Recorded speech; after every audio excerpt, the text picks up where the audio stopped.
Assalamualaikum warahmatullahi wabarakatuh. Kita kali ini akan membahas tentang sistem gerak pada manusia. Saya sendiri seorang mahasiswa dari Universitas Syah Kuala. Jadi, sistem rangka pada manusia itu terdiri dari ada tulang dan otot. Nah, tulang di sini sebagai gerak pasif, artinya dia tidak bisa bergerak tanpa adanya bantuan dari otot. Dan otot di sini berfungsi sebagai gerak aktif. Jadi, tulang dan otot sama-sama bekerja dalam melakukan suatu pergerakan pada manusia. Tulang keras di sini atau nama lainnya tulang sujati. Nama latinnya adalah osteon.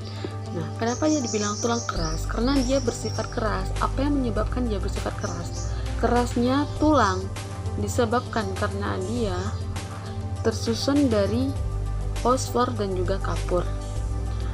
Di dalam tulang keras ini terdiri dari kumpulan beberapa sel, yang dimana sel ini bernama osteosit. Pada tulang keras, selain osteosit, dia juga terdiri dari matriks.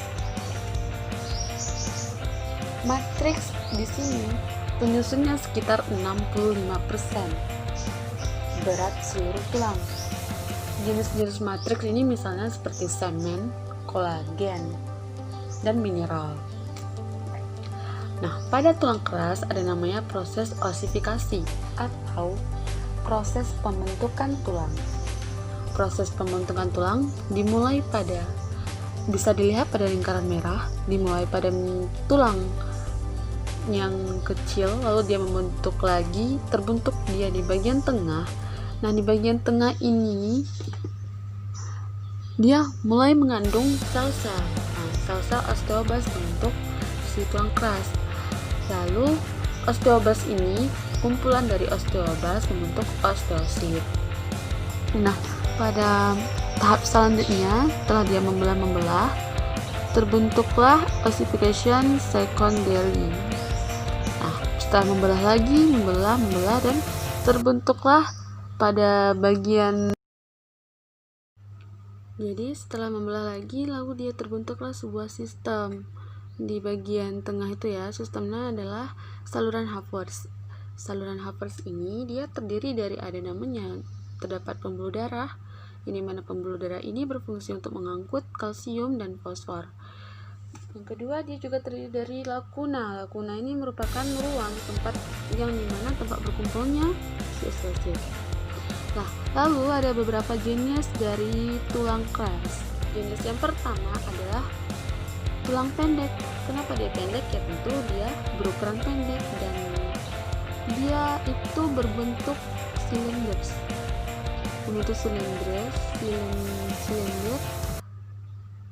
Dan dia berukuran kecil. Dia terdapat pada ruas tulang belakang, pergelangan tangan dan kaki. Tuh, yang dilingkar adalah bentuknya yang berbentuk silinder. Yang kedua ada tulang pipih. Pipih dia berbentuk pipih dan lebar. Terdapat pada misalnya tulang tempurung kelapa, tulang dada, tulang rusuk dan tulang berikat. Nanti tanda panahnya itu ada tulang dada, lalu tulang rusuk, dan dari tulang berikat.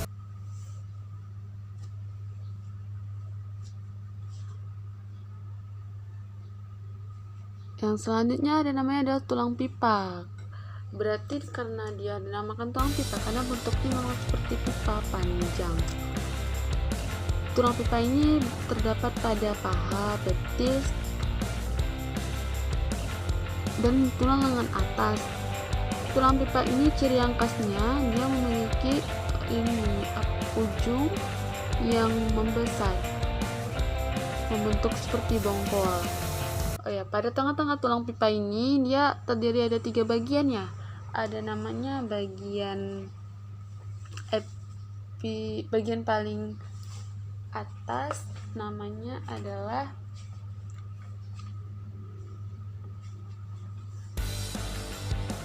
bagian yang dilingkari atas itu namanya epifisis. Bagian tengahnya, epifisis itu adalah tempat terletaknya spon tulang, itu berongga. Nah, tengah-tengahnya itu adalah pembahasan selanjutnya itu tentang tulang rawan. Tulang rawan atau nama lainnya adalah kartilago ya. Tulang rawan ini dia bersifat elastis, lunak. Struktur dari tulang rawan atau kartilago dia terdiri dari 4 struktur. Dimana 4 struktur ini memiliki ciri dan fungsi-fungsi yang berbeda, namun saling berkaitan. Pertama ada namanya adalah perikondrium. Yang kedua ada namanya kondroblas.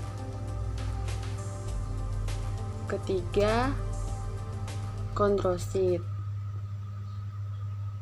Dan keempat ada lakuna. Perikondrium itu merupakan lapisan paling luar. Lapisan paling luar yang dia berbentuk selaput yang melapisi sel tulang rawan. Dan yang kedua itu adalah kondroblas. Kondroblas ini dia dibentuk dari kumpulan kondrosit atau terbentuk dari kumpulan-kumpulan banyaknya sel tulang rawan. Yang ketiga itu kondrosit. Kondrosit itu merupakan sel tulang rawan yang menyusun sel tulang rawan. Kumpulan dari sel-sel osteoid membentuk jaringan.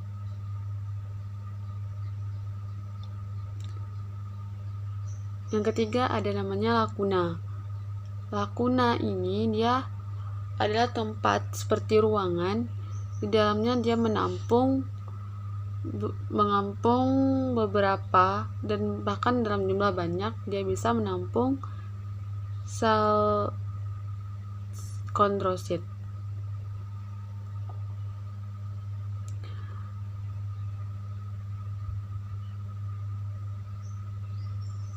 Nanti bisa dilihat pada gambar ya, seperti yang dituliskan ya, lakuna itu merupakan ruangan yang berisi kondrosit.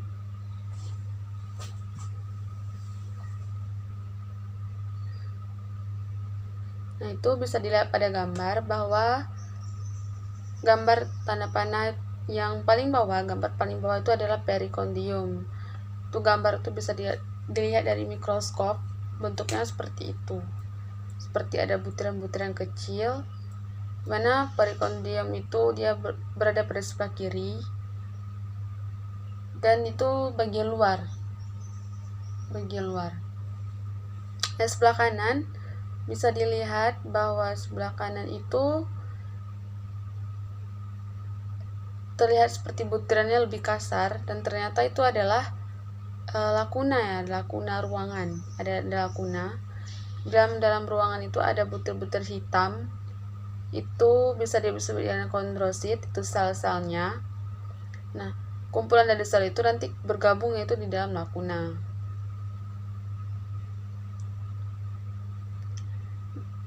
Begitulah kira-kira gambarnya. Gambar dari hasil sayatan dalam suatu sel tulang rawan. Sel tulang rawan di sini sedikit tambahan bahwa dia ada 3 jenis, ada tulang rawan hialin, tulang rawan elastin, dan tulang rawan fibrosa. Tulang rawan hialin dia berwarna putih kebiruan, sedangkan elastin dia berwarna kuning. Yang ketiga ada fibrosa, dia berwarna agak kehitaman, karena dia tergantung pada sifat kelenturannya. Warnanya itu ditentukan oleh suatu serat yang mengisinya. Oke, selanjutnya kita masuk kepada macam-macam gerakan pada otot.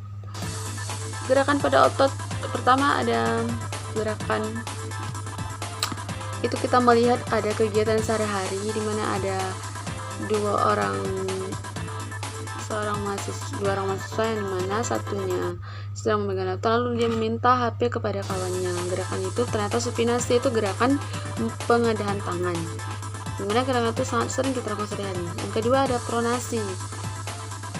Pronasi di sini kita melihat ada seorang perempuan yang dimana dia berjalan dan kemudian dia membawa sampah, lalu dia membuang sampah dengan gerakan menelungkupkan tangan, dan ternyata itu gerakan pronasi. Ini ekstensi di sini dapat dilihat bahwa ada 3 orang itu mahasiswa yang sedang asik sendiri dan apa yang dilakukan, dan ternyata mereka akan melakukan itu selfie. Dan tindakan tangan dia yang meluruskan itu disebut juga dengan ekstensi, gerakan meluruskan tangan, ataupun kaki juga bisa melakukan gerakan ekstensi. Nah, dapat dilihat.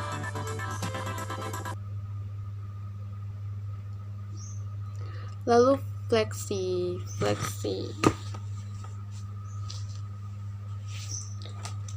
Gerakan fleksi ada 2 orang mahasiswa yang sedang membaca buku dan ada yang sedang memainkan laptop. Lalu tiba-tiba ada HP-nya berbunyi, dan apa yang terjadi?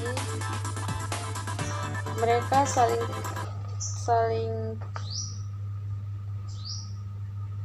menolak-nolakkan HP.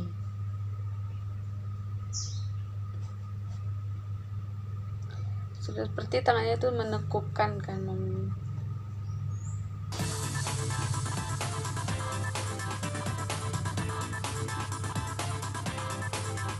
Nah, tangannya memberikan, menekukkan.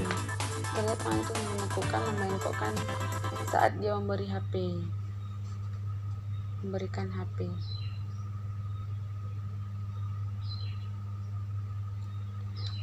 Dan ternyata ketika dia memegang HP, apa yang terjadi ketika mengangkat dan sudah terlihat jarak bahwa tangannya adalah dibengkokkan, dan juga pada kaki juga bisa terjadi pembengkokan.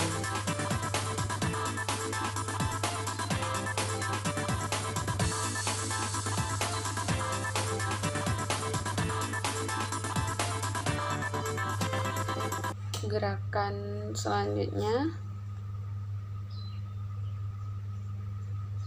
ada gerakan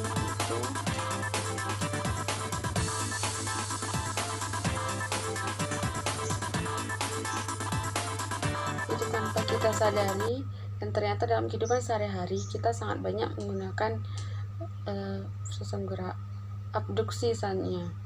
Abduksi dapat dilihat bahwa adegannya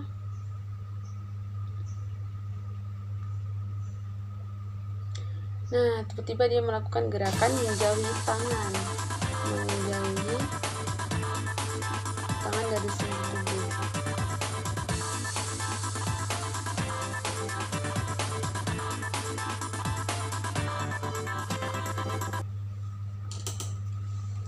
Seperti itu gerakannya.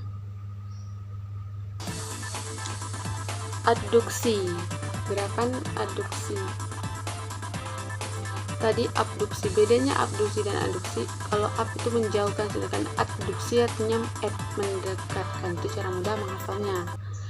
Ternyata dia mendekatkan, artinya dia bisa saling berpelukan, bisa membuat tangan menjadi dekat terhadap seluruh tubuh.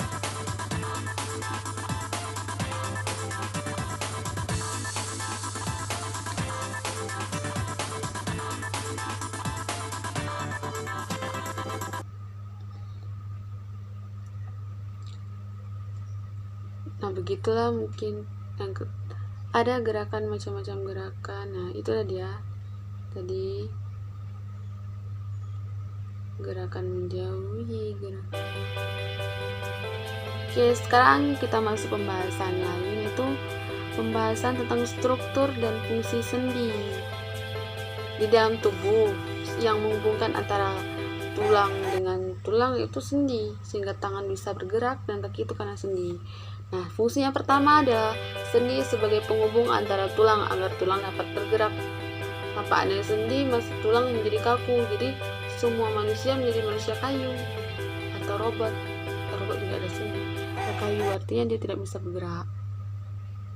Kedua, hubungan antar tulang yang satu dengan yang lainnya disebut persendian. Ada hubungannya.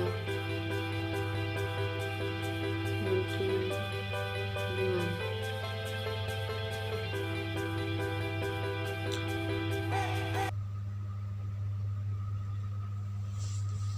Lalu sendi ini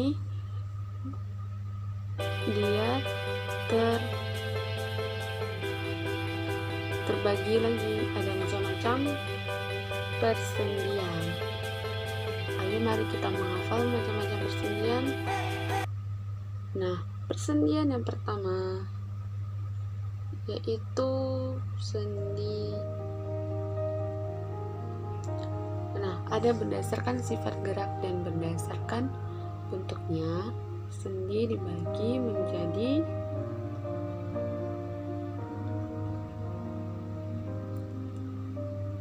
ada sendi berdasarkan sifat geraknya, ada sendi mati, itu ada sinartrosis, dimana dia terdapat pada hubungan antar tulang yang tidak dapat digerakkan, artinya pada tulang kepala. Dan jelas bahwa tulang kepala dia tidak ada sendi di otak kita, dan itu tidak bisa bergerak, tulang terkorak tidak bisa bergerak. Itu namanya adalah sinartrosis. Ingat, namanya adalah sendi mati ya. Sendi mati itu sinartrosis. Yang kedua ada namanya sendi bergerak, artinya dia tidak mati. Nama latinnya apa? Diartrosis. Dia hubungan antar tulang yang memungkinkan gerakan tulang secara bebas. Nah, si diartrosis inilah yang akan terbagi-bagi lagi. Ternyata sendi tidak hanya dapat bergerak, tapi juga ada sendi yang mati. Nah, berdasarkan alat geraknya sendi dibagi lagi menjadi yang ketiga ada sendi kaku, namanya amfiartrosis, artinya hubungan antar tulang yang memungkinkan terjadinya gerakan tulang secara terbatas. Tulang pergelangan tangan, dia bisa bergerak namun dia terbatas pergerakannya, tidak bebas, itu namanya amfiartrosis.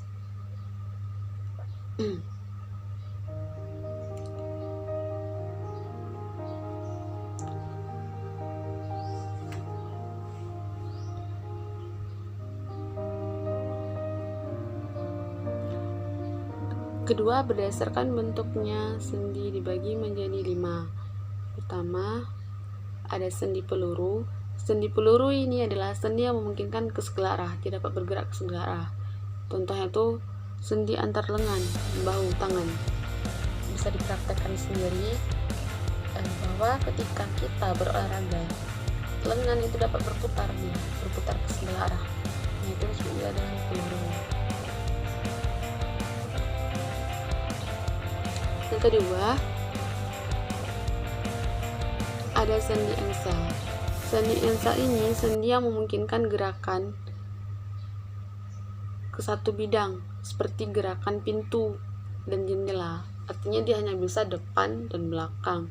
Itu sendi pada siku ataupun lutut, hanya satu bidang saja.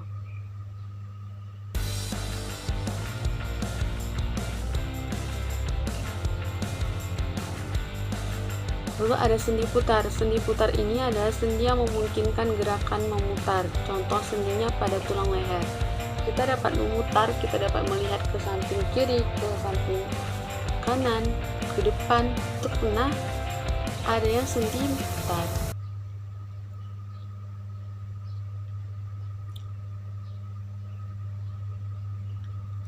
Yang keempat ada sendi pelana, yaitu sendi yang dapat memungkinkan gerakan memutar dan melengkung. Pergelangan tangan, itu yang dapat pergelangan tangan kita itu yang dapat memutar dan melengkung.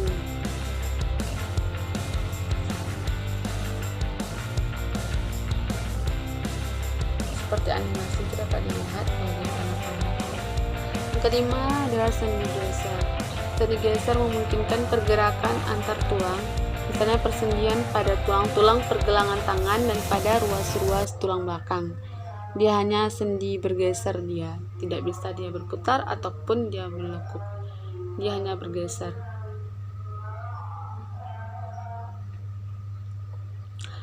Mungkin itu saja tentang ada beberapa macam sendi yang sering kita lakukan di kehidupan kita sehari-hari. Oke teman-teman, tahukah kalian apa itu otot? Otot sering disebut juga gejala aktif karena otot dapat berkonsentrasi.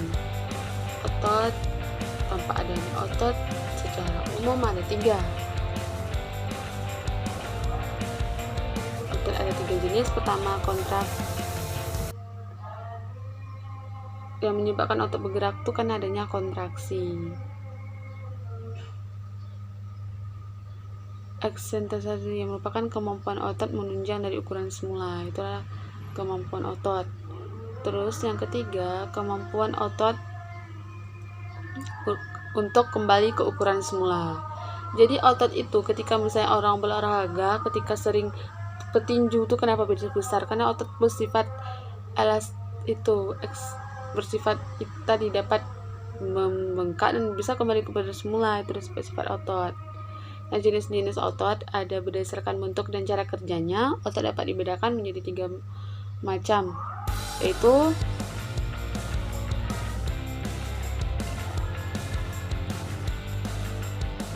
yang pertama ada otot lurik. Otot lurik memiliki garis gelap dan terang, sehingga disebut juga otot serat melintang.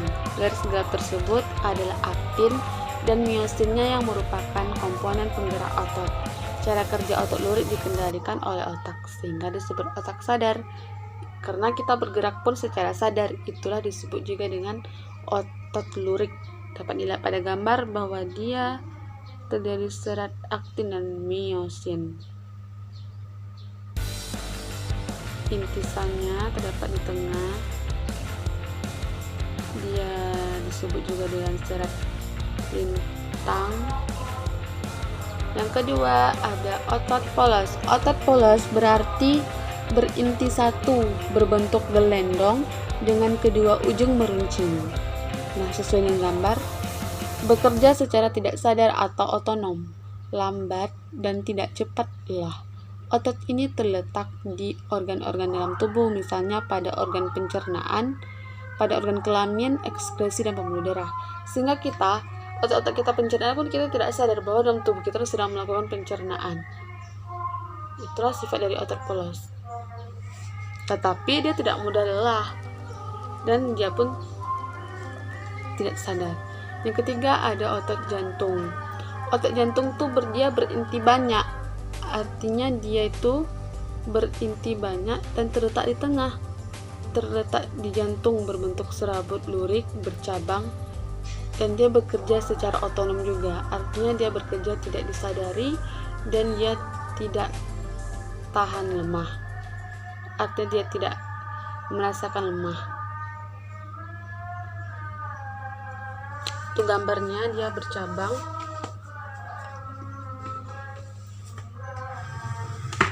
Dan ada sifat-sifat kerja otot. Sifat kerja otot dibedakan menjadi ada antagonis. Antagonis itu artinya berlawanan, dan sinergis itu artinya secara bersamaan.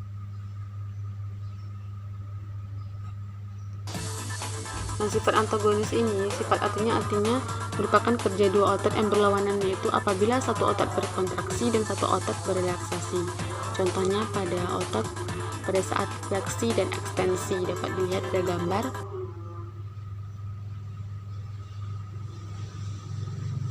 Seperti itu, ada kegiatan meluruskan dan ada membengkokkan.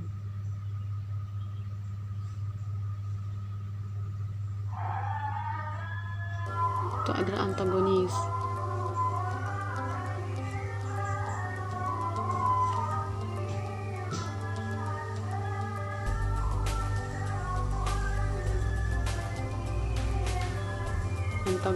Dan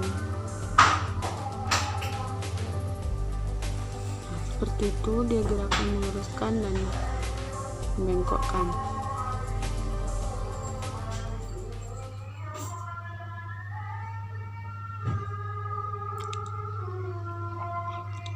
Yang kedua ada gerakan sinergi. Gerakan merupakan kerja dua otot yang bersifat saling bekerja sama. Contohnya adalah otot dada dan otot rusuk bersama-sama berkontraksi mengangkat tulang rusuk pada saat menghirup udara. Nah, seperti gambar bahwa ada itu tahapan pada saat menghirup,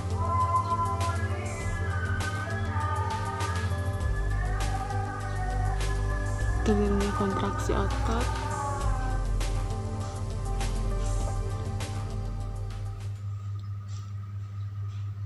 pada saat melepaskan nafas.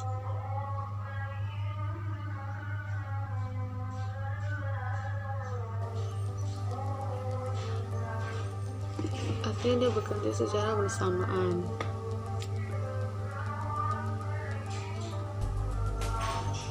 Oke. 1. Gangguan dan kelainan tulang. Gangguan dan kelainan tulang antara lain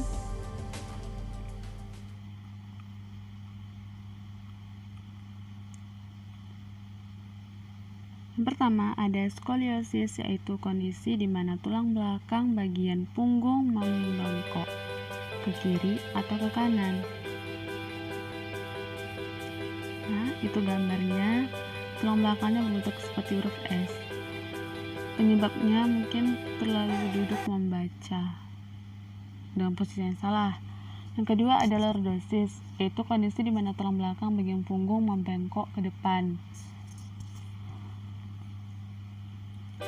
Seperti itu pada gambar. Dan yang ketiga ada kifosis, yaitu kondisi di mana tulang belakang bagian punggung membengkok ke belakang atau berkebalikan dengan si lordosis, sering disebut juga atau bongkok ya, gambarnya seperti itu. Dan kelainan tulang selanjutnya ada fraktura. Fraktura di sini yaitu patah tulang. Nah, seperti pada gambar tulangnya patah.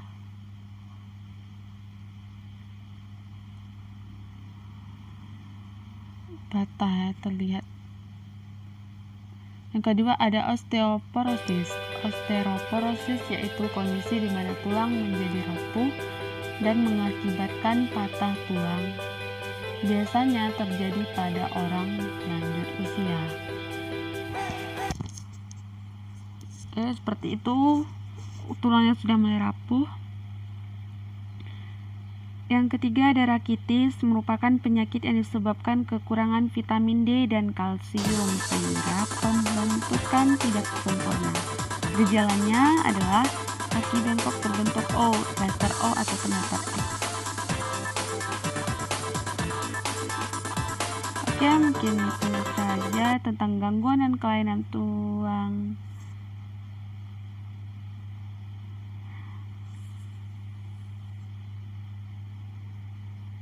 Oke, kawan-kawan.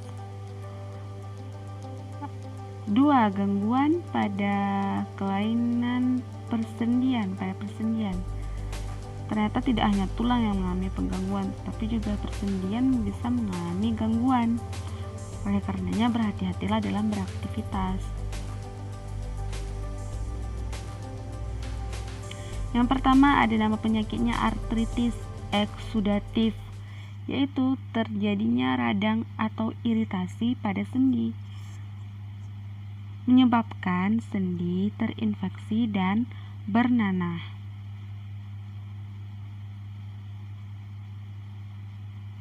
Yang kedua ada namanya artritis sika, yaitu radang sendi yang menyebabkan cairan sendi menjadi kering karena kehilangan cairan sinovial.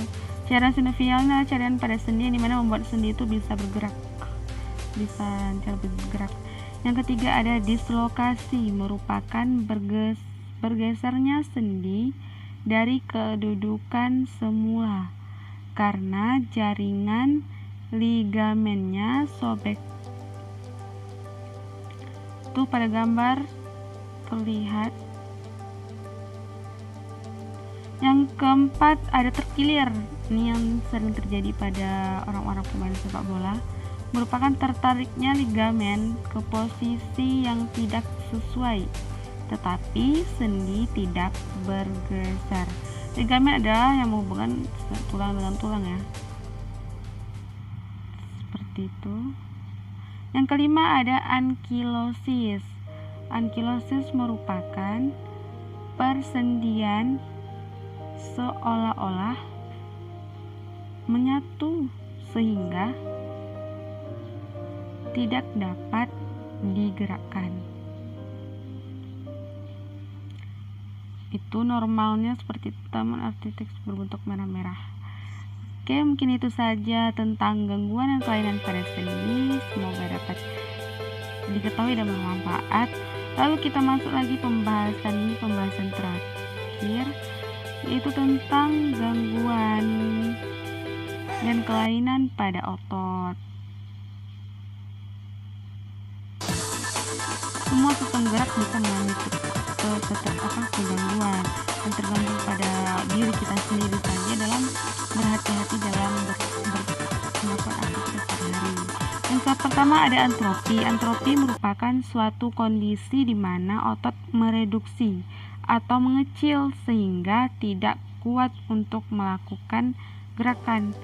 Otot karena dia bersifat bisa bolak-balik, dia bisa mengecil dan bisa besar. Yang kedua ada hipertrofi, merupakan suatu di mana otot membesar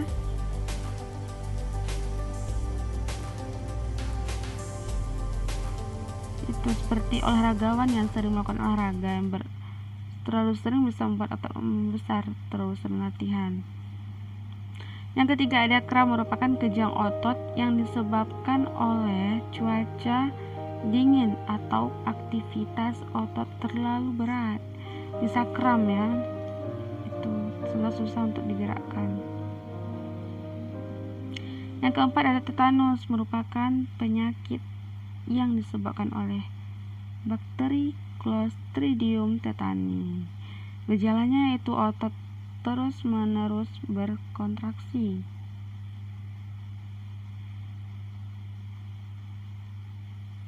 Seperti itu.